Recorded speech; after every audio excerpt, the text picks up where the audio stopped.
乾坤中静默的世界，明暗交叠的夜，我从混沌中来书写漫天风和雪，折落凡尘的轰烈，一剑划破日月，用血千万遍与我为己，生命所见。以血铸剑刺破黑夜，不负天命的书写，烈火的热烈劈开日月，不畏风雪，复兴天下的真烈，为战胜不顾一切，这一场轮回下，冷静着一世化和变。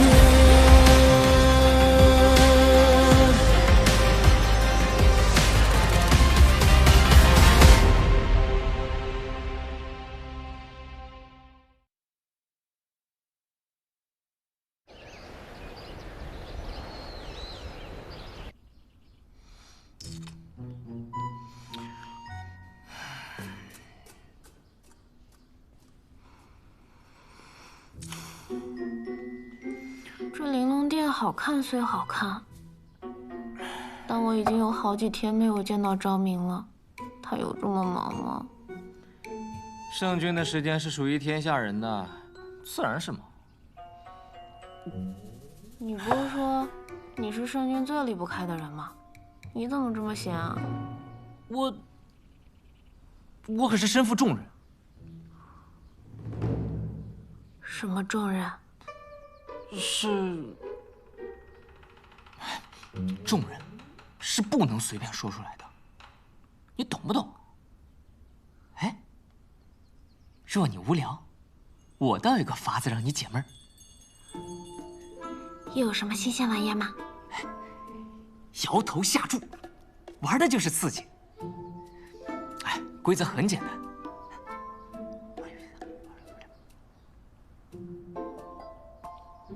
你听懂了吗？啊，哎，来一句你就会了。不过，要用珍贵之物下注。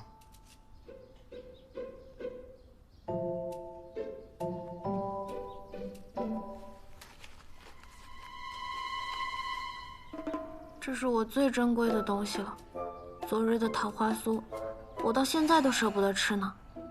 那我就拿它下注吧。此物过于珍贵，你用一般之物下注即可。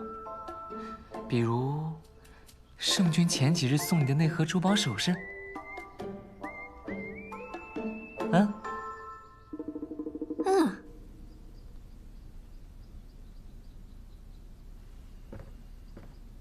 圣君，您几日没合眼了，要不先去休息？无妨。河州每日都去玲珑殿，混沌珠并无异样，也无异动。他虽是上古神器，但如今已经化为人形，便该以人相待。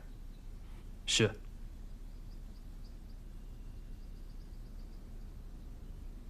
阿朱单纯，河州赤诚，他俩倒是适合做玩伴。来，小赌怡情，压大开大，压小开小。小肯定是小，快开！3、2、1，开！哈哈，你压小，蛋开大，这几只珠钗是我的啦！怎么样，还玩吗？再来！就喜欢你这爽快的性格，别灰心，再多玩几把，我好好教你。不如也教教我。圣君，昭明，阿朱，走。圣君怎么来了？你也不提醒我。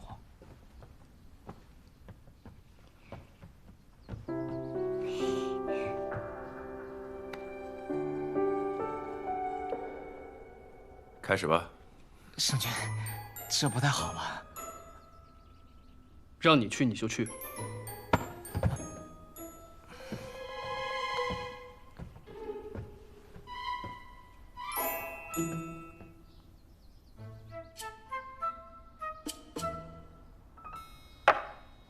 我的赌资够吗？不要怪我一直不前，实在是圣君给的太多了。开始吧。啊！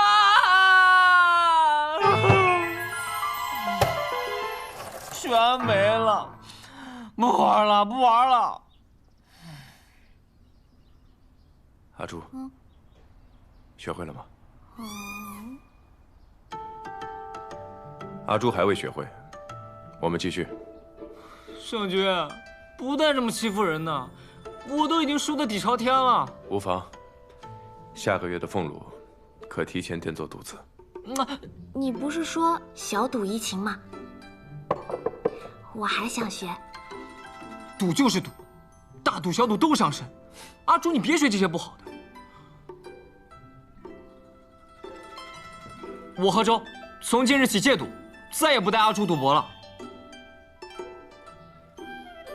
阿言，传令下去，从今日起，宫中禁赌。是。退下。是。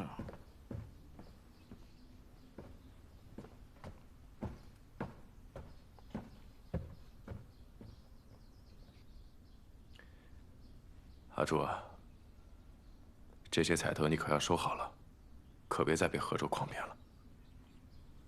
不怪何周，这些日子其实一直都是他在陪着我。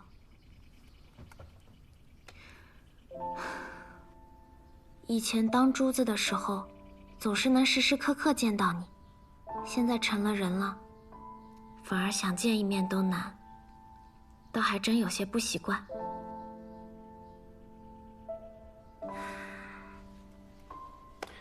是我疏忽了。你刚化为人形，定有诸多的不适应。可若长期跟着何周厮混，只怕他会带歪你。我为你寻一位先生，让他教你读书写字，可好？先生。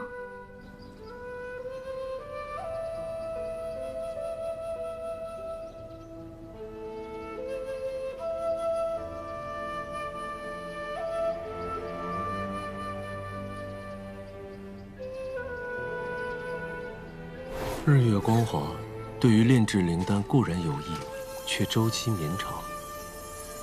近日发现这世间竟另有精华之气，可助灵丹快速炼成。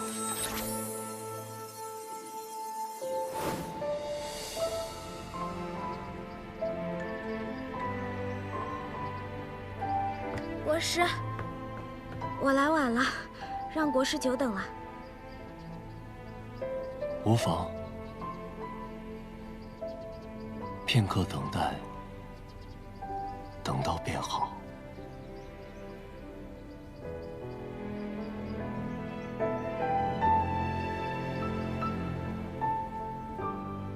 昭明说，国师是东泽学识最渊博之人，更是国师主动应下教导阿朱一事。多谢国师。不用如此客气。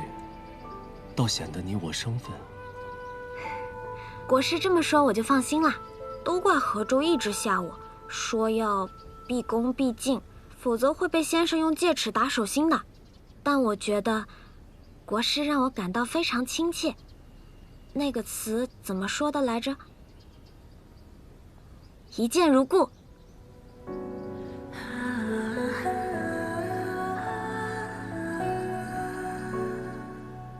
一见如故，你可是想起了某个故人或故地？国师说笑了，我只是昭明的一颗珠子，怎么会有故人呢？开始上课吧，今日先教你一些基础字。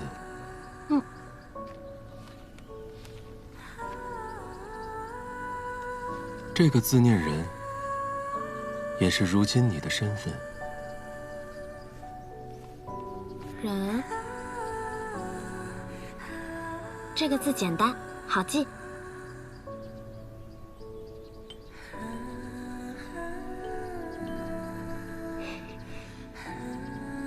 此字念天，可这样记：天比人多2横，一横高于人，一横困住人。天怎么如此蛮横霸道呢？这便是世间的秩序，天永高于人，人受制于天。那我不喜欢天，天让人受苦，也让赵明忙得没时间陪我。人族的陪伴，须臾几十载，唯有天上之人，方能与天同寿。那样的陪伴，才叫永恒不息。可是陪伴的时间再久又怎么样呢？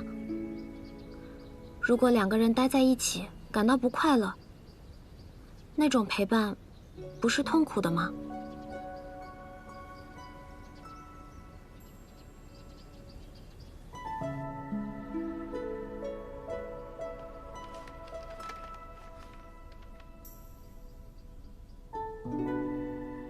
国师，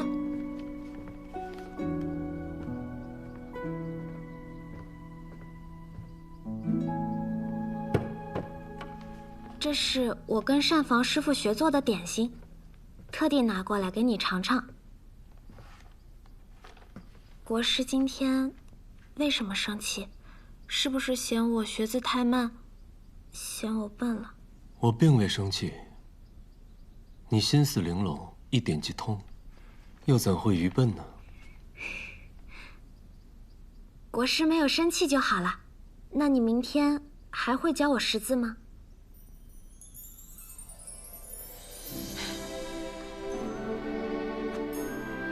既以为人能有简单纯粹的快乐，亦是好事。打开它。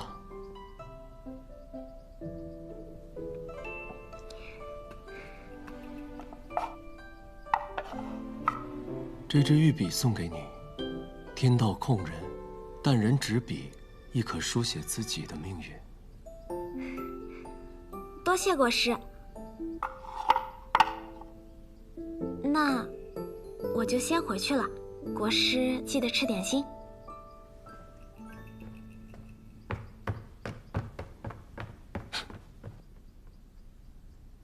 你找来这些东西做什么？世人为何会在不同场合用到花呢？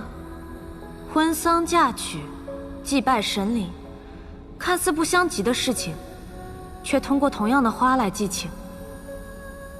花，在你我眼中非黑即白，只是形态上有细微的差异；而在世人眼里，花与花却大有不同，缤纷色彩，各有寓意。每次从云海望向人界，见孩子们只要吃了它，就会喜笑颜开，一块糕点便能获得的快乐，你我却感受不到。于你我而言，任何食物都没有味道。我们从未尝过酸甜苦辣，亦不会有眷恋，又何须感伤呢？彼虽如此，从未拥有，便无需眷恋。你我作为神器，虽与天同寿，受众神敬仰，却也只是昊天的工具罢了，活得还不如凡人精彩。昊天赋予你我神力，自当是不允许我们偏私，更不得偏爱任何东西。我们既然已经得到了些什么，那注定也要失去些什么吧。可是，我们尝不出味道，看不到颜色，闻不到花香，更不懂情。这数万年，与同一天无异。天命，你不觉得闷吗？世间万物皆有因果，这便是神器的代价。这往后千万年、万万年，都要如此吗？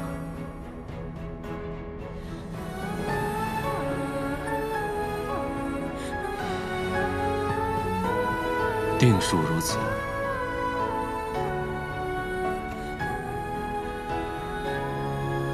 终于好天。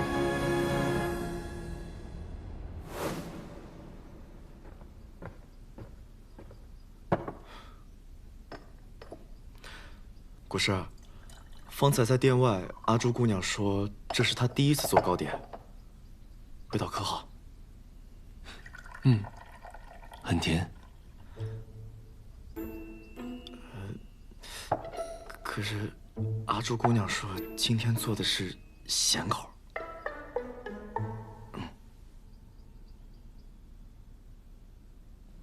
哦，是吗？这糕点的做法很特别，是从我故乡那边流传过来的。原来是故乡之物，难怪你如此留意。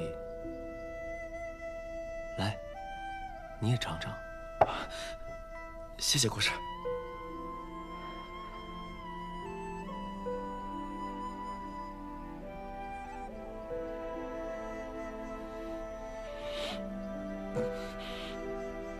尝到这糕点，我突然有点想家了。幸好宫中还有同乡之人，还可以相互作伴。子辰，我有个问题想请教你。不敢。国师大人，通天小地，子辰万不敢当请教二字。您问便是。若你有一个同乡之人，你本该带他回到故乡，可那里却充满束缚，满是凄冷，没有自由，没有快乐，甚至他还会面临随时被牺牲的命运。若是这样，你还会带他回故乡吗？故乡本来应该是幸福的呀。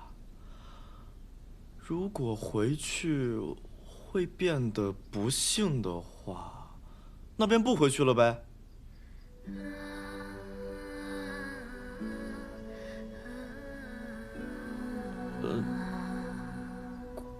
国师，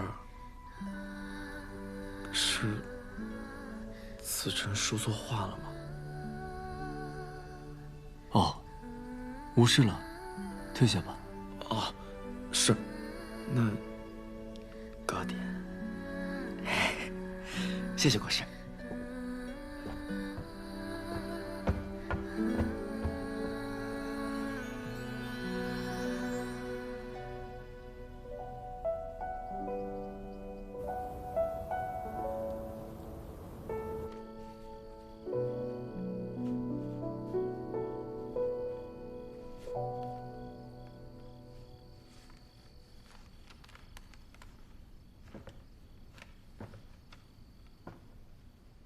昭明，你来啦！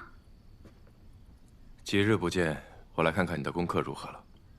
那我自然是很用功的。这是我新学的字，国师说左日右月，皆是光明。国师教导有方，但我的理解却不是这样，像太阳一样耀眼，像月亮一样温和。日月合起来，是昭明的明。你这解法倒也在理。那你看我的字写的怎么样？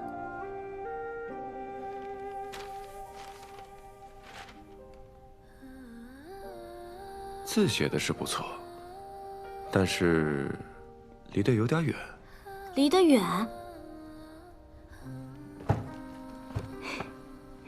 那近一点不就好啦？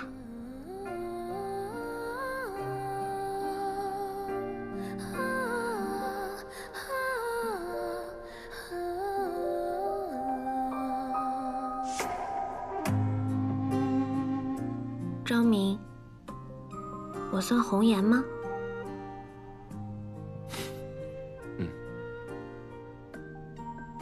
那我岂不是会薄命？我听人说红颜薄命，不会。阿朱会活得长长久久的，比我活得还要久。比你活得还要久？嗯。那有什么意思？我是昭明的珠子，自然要和你一直在一起，你在我才在，不是吗？不，阿朱不因昭明而生，你的意义也并非因为昭明而存在。岁月漫长，得失行止，终有一天，你会找到自己想做的事，想走的路。想做的事，想走的路。没关系，不必现在想，来日方长。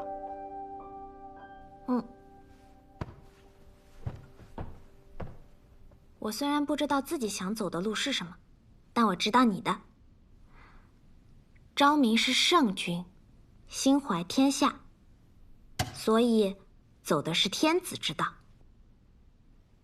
天子之道并非我所求，我想做的是顶天立地的男儿大丈夫，不困于天，亦能庇护人族，冲破这天。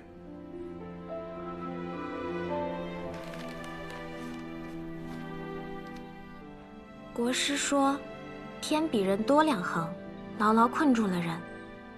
但在你的笔下，人竟能破天？事在人为。昭明，其实我不太理解，人究竟是什么？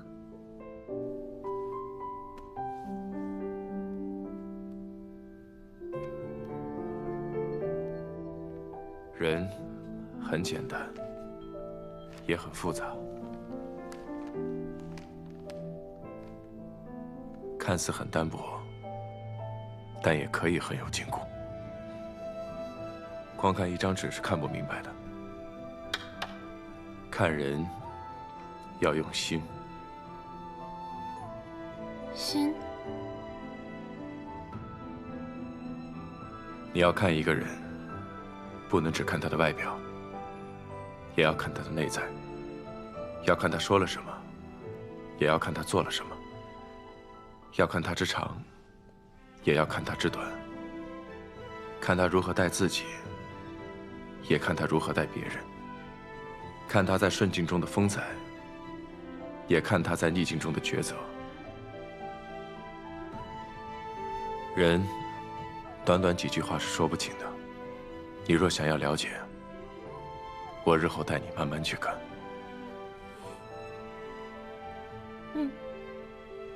神皇，我们在人界追查多时，仍未找到神子。预言所示的信息有限，寻找起来简直大海捞针。要我说呀，纵使预言为真，可难道我们诸神还斗不过一个神子吗？天命书指万物因果，期限预言必将成谶。办事不力，竟还诡辩。神皇息怒。我们此次游历各国，并非一无所获。哦。东泽为天下之首，各国与各部落均受其管辖。东泽国主昭明出类拔萃，卓而不凡。若能揽昭明为神皇所用，找神子一事大有裨益。关于神子的预言，我突然有一个推断：所谓神子诞，或许10年前天命书降下预言之时，便是这神子诞生之刻。不如从那年那刻出生的孩子中着手寻找。所言有理，你们继续下界寻找，再降一道神谕到东泽，让昭明献上童子。可是神皇，那年那刻降生的孩子那么多，若是分辨不出神子呢？那便都杀，一个不留。苍浩之年，降生阴海，3000童子召为神士。国师，这是刚降下来的神谕。苍浩之年，那不就是10年前吗？那一年，天破了个大洞，人族危在旦夕，老国君也是死于那场浩劫。国师，现在该怎么做？身为国师，接到神谕，自当禀明圣君。如何决断，那便是圣君之事了。荒唐！神族如今连孩童都不放过，以神事为名，再逼人族行献祭之事，4行所谓神谕，便要夺走3000性命。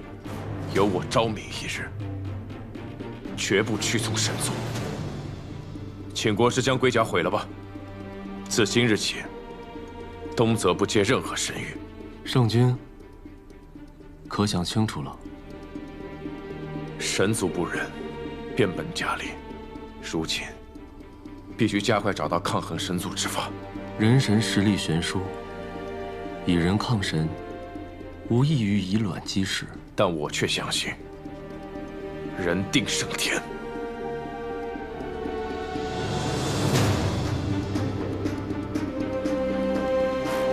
那便祝圣君得偿所愿。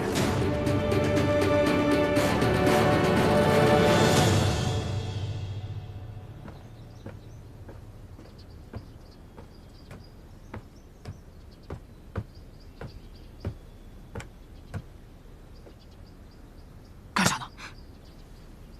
臭合周，你又吓我！你这么快就帮我买到新的画本子啦？这可是我托了层层关系，费了9牛2虎之力才买来的孤本，所以嘛，是不是得再加些跑腿费啊？我看你这手串就不错。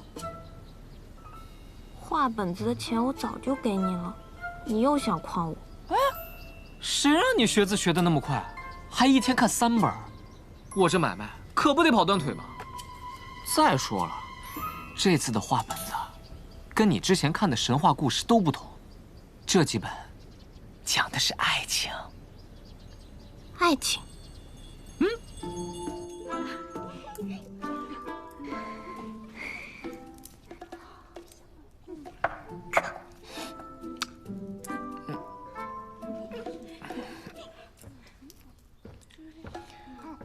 大家都吃好喝好了，要不要听故事呀？今天的故事呀，非常适合大家听，讲的是一个家徒4壁的渔女与落难民间的皇子相恋，最终成为皇妃的故事。接下来，就有请宫中博览群书、阅画本子无数的阿朱，来给大家讲这个故事。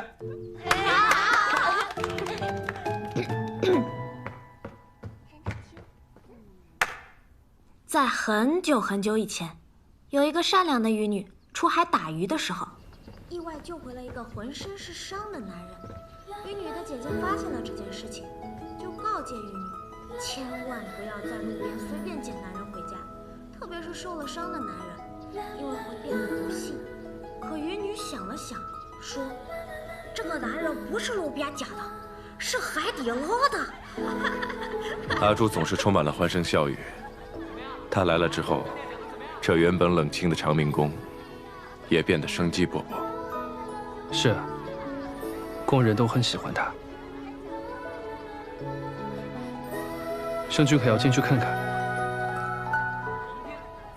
我若进去，他们便玩不开了。先去办正事吧。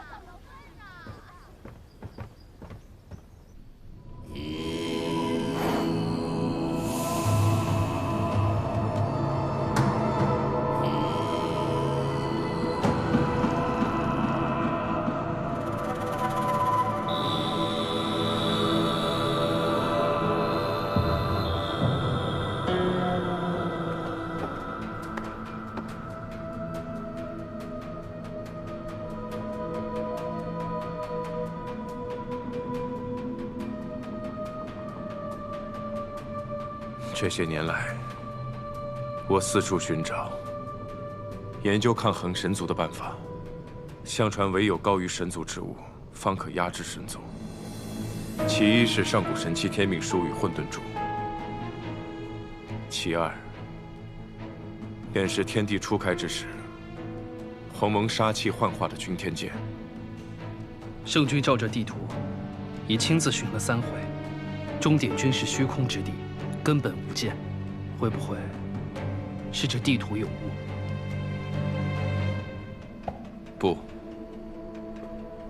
地图应是真的。我每次找到终点，都能感觉到强烈的剑气，或许只是方法不对，才让君天无法现身。阿言，你再去寻一些顶级的铸剑师，看看是否会有新的发现。是。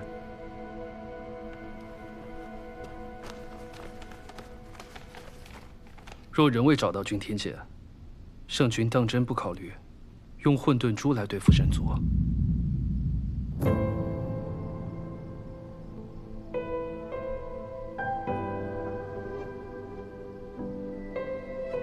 混沌珠曾以身补天，已然扛过天下之责。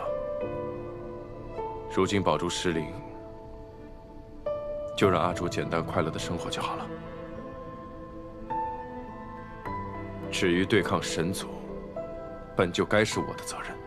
况且，神族若下到人界，则神力受限，即使正面交锋，以我的人皇之力，亦能与之较量。可圣君已失去一道血魄，寻的也是耗损自身的法子。一道血魄而已，我还没那么虚荣。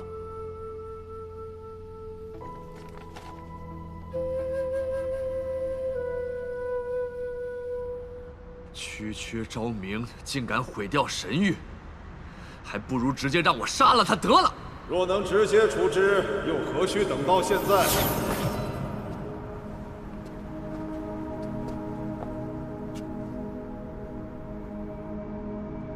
昭明天生神窍，是人族唯一能修炼神力之人。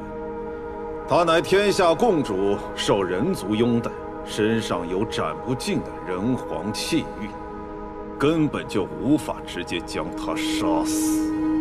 况且天道有序，你们若在人界施展神力，功力将大幅削弱。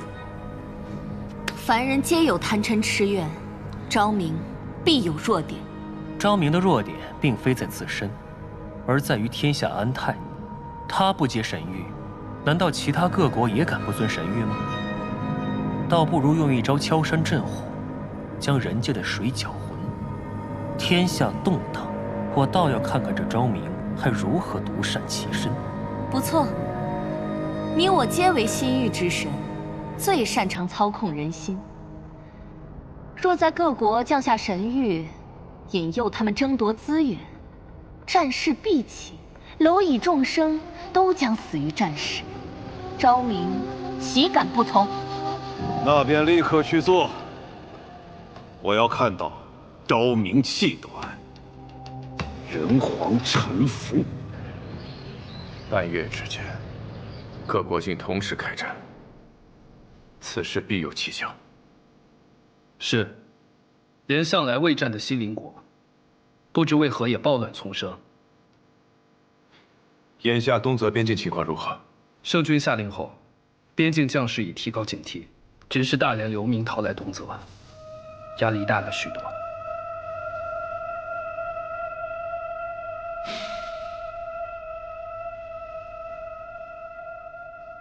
天下本为一体，无你我之分。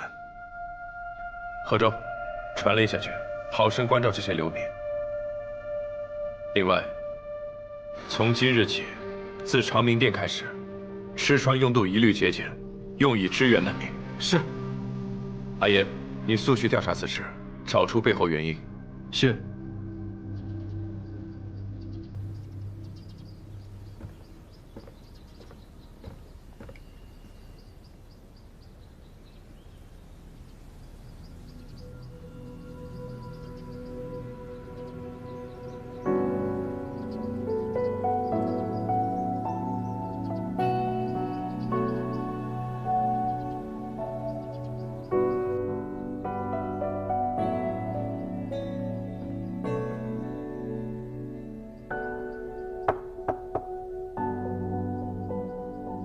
进。国师，你怎么来了？你能不能告诉我昭明过去的事情？为何？昭明虽然温厚亲切，但总透着一种说不出的感觉。直到最近，他连笑容里都带着忧愁，好像有一道看不见的枷锁在困着他。所以我想知道，他究竟经历过什么，身上又背负了什么。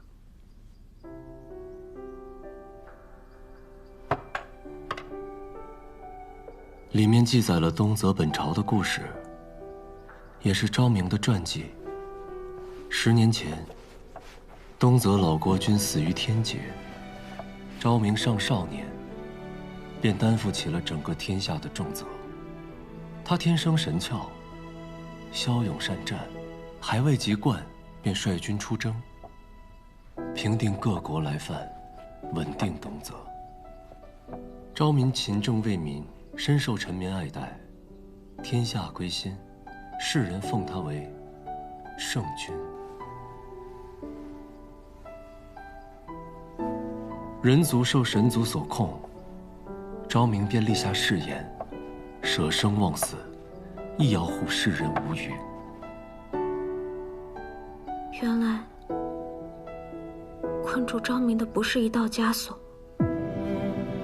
而是天下所有人。每个人都叫他圣君，但这一声声尊称背后，是对他的敬仰和依靠。大家都依靠他，但他又能依靠谁呢？他一定很累吧。相比圣君，我更想一直叫他昭明，那个属于他自己的昭明。每个人都应该为自己的决定付出代价，这是他主动选择的命运。命运？今日便教你昭字。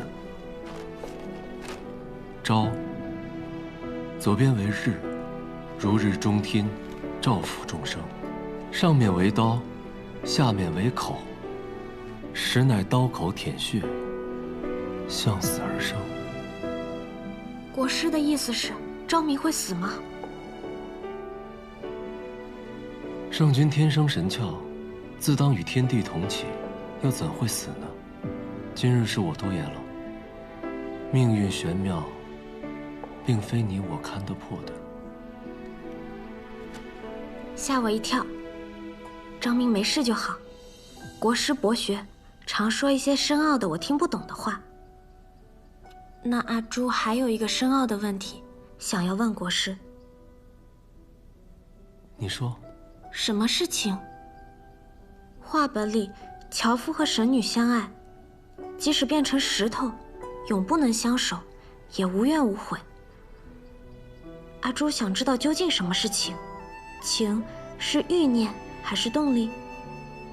你说，究竟什么是情？为何世人有情，便能活得熙熙攘攘，热气腾腾？若是我们也能拥有情，是不是神坛就不会这么冷清了？你我本为神器，理应遵循昊天。问情的过程，便是消亡的过程。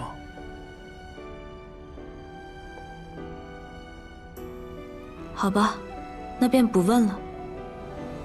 反正有你在我身边，日月盈仄，宇宙洪荒，天命，我们会一直在一起。我亦不知情为何物，我只知情只该属于世人，不该属于神女。神女动情，必遭天罚。看来神女也不好当嘛。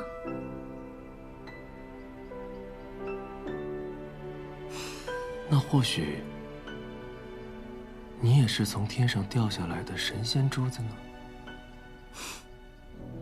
我怎么可能会是神仙珠子？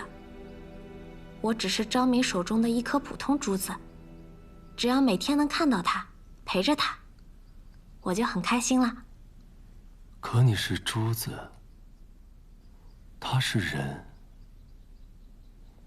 你们注定会有分开的一天。不会的，你看，画本里樵夫虽然变成了石头，但心里却依旧爱着神女，没有什么能把他们真正分开。就像我和昭明，只要我心里一直想着他，那么我们就永远不会分开。无论发生什么，阿朱都要永远陪着昭明。永远。嗯。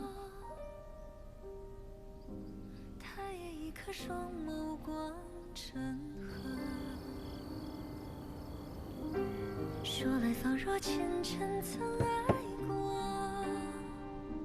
若不然，怎认得彼此眼波？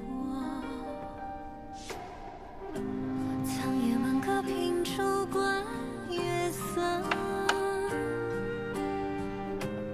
眼睛上盼的与你成说，你桃花面转过，如风挽尽了阡陌，情丝朵朵，千山经过，我心默默。请随我跃进世间的花火。这里夜夜灯火通明，正是似乎没有处理完的那一天，难得入眠，却又梦魇。昭明，这便是你的圣君之道了。一夜好眠，都是奢望。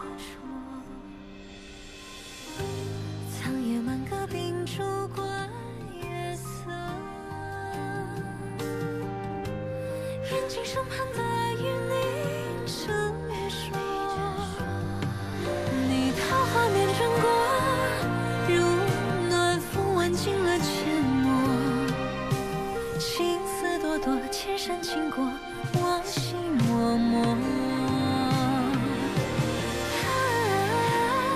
请随我跃进世间的花火。我心田影里仿若桃花千朵。你经过山长水阔人谈笑自若，只因情向我，只因你如昨。芳华灼灼，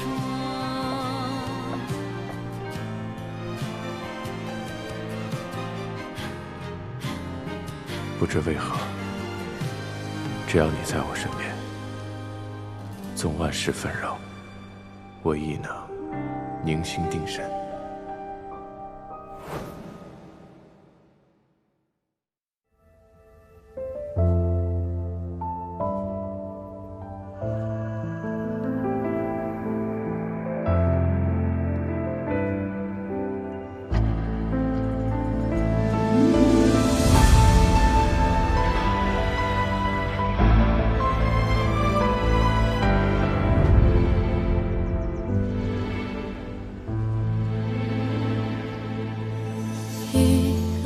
之间找寻你的脸，